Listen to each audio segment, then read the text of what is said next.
dan rekan-rekan wartawan, hadirin dan undangan yang berbahagia. Pertama-tama, atas nama masyarakat, bangsa, dan negara, saya menyampaikan selamat Hari Pers kepada seluruh insan pers Indonesia dimanapun berada.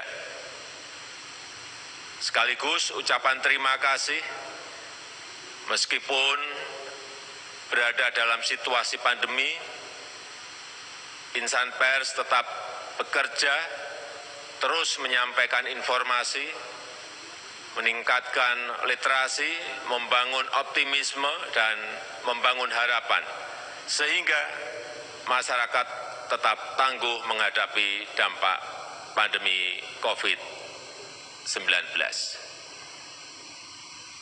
Tadi Pak Atabdipari menyampaikan mengenai urusan vaksin yang saat itu dari PWI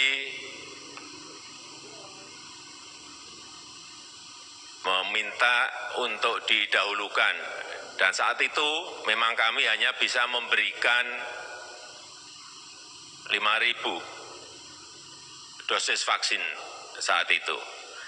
Saat ini kalau PWI masih minta lagi, Pak Atabdipari, kami ada stok 143 juta.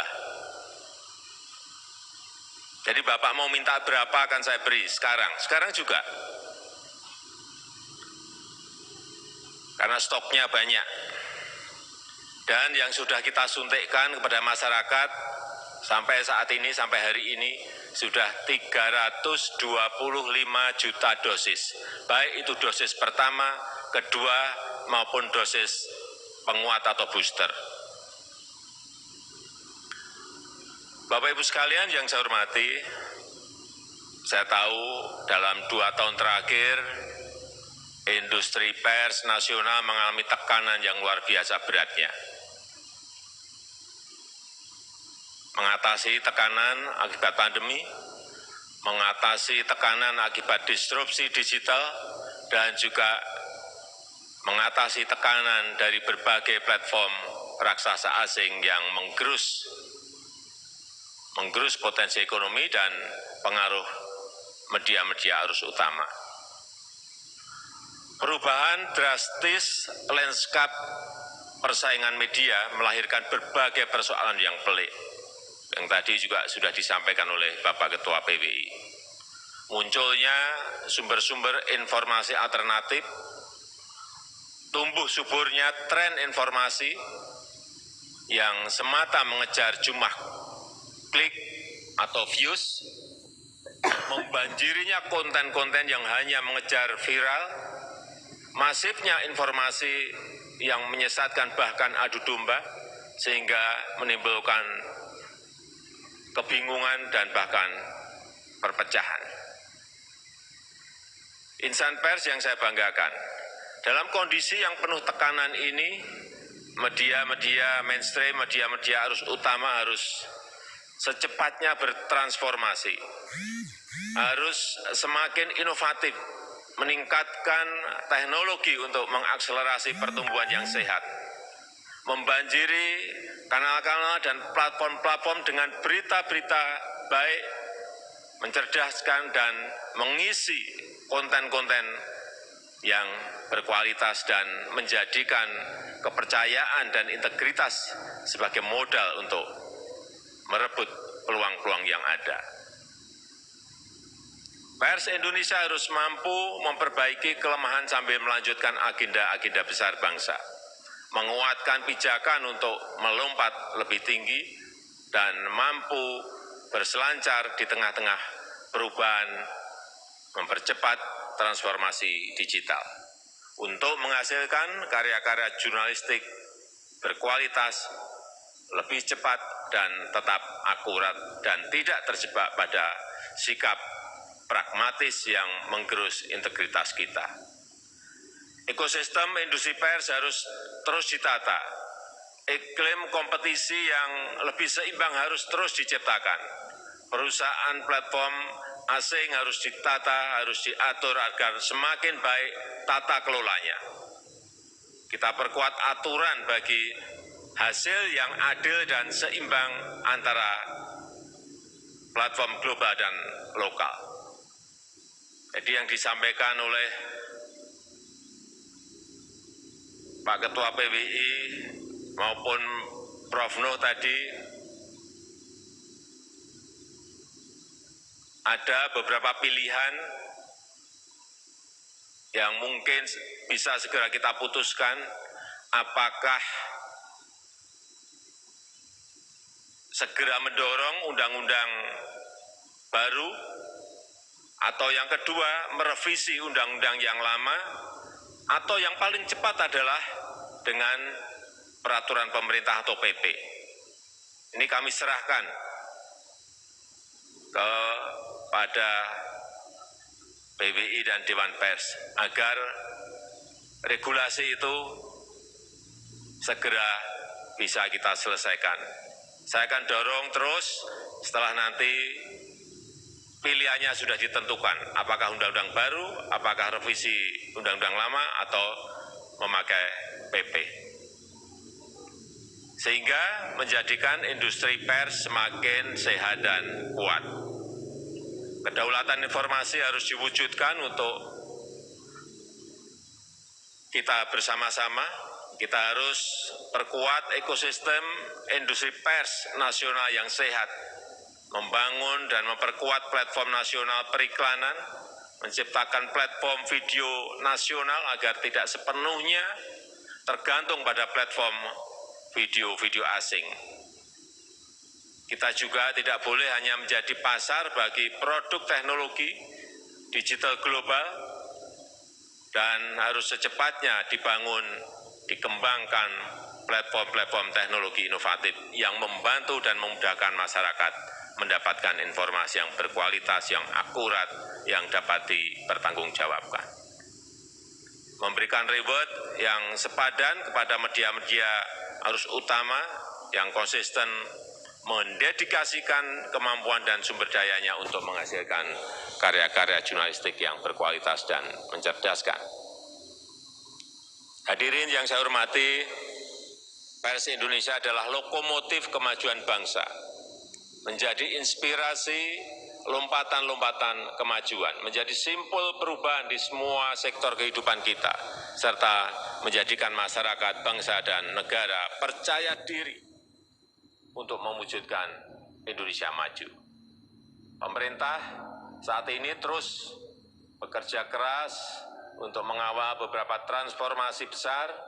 Kita sedang melakukan transformasi struktural agar Indonesia semakin kompetitif untuk menghadapi era hiperkompetisi. Transformasi besar itu dibutuhkan untuk menciptakan kesempatan kerja yang seluas-luasnya dan peningkatan nilai tambah. Ini sangat penting, sehingga memberikan dampak yang signifikan pada penurunan angka kemiskinan, ketimpangan, dan juga menyerap pengangguran yang ada. Pemerintah melakukan investasi besar-besaran dalam pembangunan sumber daya manusia, mulai dari perbaikan layanan kesehatan, penurunan angka stunting, reformasi pendidikan yang tersambung dengan kebutuhan dunia industri, dan juga revitalisasi pelatihan vokasional yang memberikan upscaling, reskilling tenaga kerja kita untuk lebih produktif dan kompetitif. Dalam penciptaan nilai tambah kita tidak main-main dengan hilirisasi, baik hilirisasi industri tambang sampai dengan hilirisasi di sektor pertanian. Kita tidak ingin menjadi negara pengekspor bahan mentah yang nilai tambahnya justru dinikmati negara lain. Pemerintah telah membuktikan bahwa dengan hilirisasi maka akan tercipta lapangan kerja baru yang makin banyak dan nilai tambahnya akan berdampak pada industri nasional kita. Penguatan nilai tambah juga kita lakukan dalam transformasi ekonomi digital dan transformasi energi. Ekonomi digital memiliki potensi yang luar biasa untuk dikembangkan.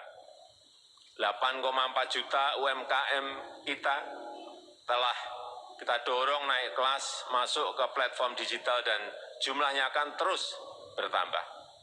Kita juga sedang bergerak untuk transformasi energi ke energi baru terbarukan dengan memanfaatkan geothermal, angin, solar panel, biofuel, arus bawah laut, dan tenaga hidro.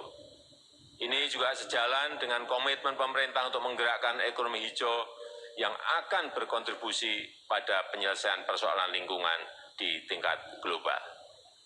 Komitmen untuk transisi energi dan transformasi digital ini akan kita angkat dalam presidensi Indonesia di G20 di tahun 2022 ini. Indonesia akan menjadi tuan rumah berbagai acara berskala internasional. Ini sebuah kehormatan dan kepercayaan yang sangat berharga dan kesempatan yang sangat baik untuk menunjukkan kemajuan-kemajuan kita yang telah kita capai, sekaligus meningkatkan kontribusi pada upaya pemulihan ekonomi global. Tahun 2022, saat mata dunia tertuju pada Indonesia, pers punya tugas besar untuk mensukseskan agenda-agenda penting tersebut, memanfaatkan sebaik-baiknya kesempatan berharga yang kita miliki dengan mengabarkan kabar baik dan kabar kebaikan, menunjukkan ketangguhan dan kekuatan kita, kekompakan, persatuan, gotong royong, solidaritas yang menjadi modal penting kita dalam menghadapi pandemi.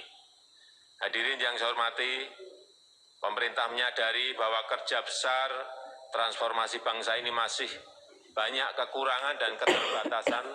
Karena itu pemerintah selalu terbuka menerima masukan-masukan dari insan pers agar langkah-langkah besar ini betul-betul bisa tereksekusi dan dijalankan di lapangan, sehingga membawa perubahan dan memberikan kontribusi besar bagi kemajuan Indonesia. Sebagai salah satu negara demokrasi terbesar dunia, kebebasan pers adalah pilar penting kemajuan Indonesia. Kebebasan pers dan perlindungan terhadap profesi wartawan dijamin dalam undang-undang. Kritik, masukan, dan dukungan dari insan pers sangat-sangat penting. Mengingatkan jika ada yang kurang, yang perlu diperbaiki, mendorong yang masih lamban, dan juga mengapresiasi yang sudah berjalan baik, agar seluruh jajaran pemerintah dari pusat sampai ke daerah dan desa bekerja dalam frekuensi yang sama, visi yang sama untuk negara kita, untuk Indonesia maju. Saya rasa itu yang bisa saya sampaikan pada kesempatan yang berbahagia ini. Sekali lagi, selamat Hari Pers Nasional. Terima kasih. Wassalamualaikum warahmatullahi wabarakatuh.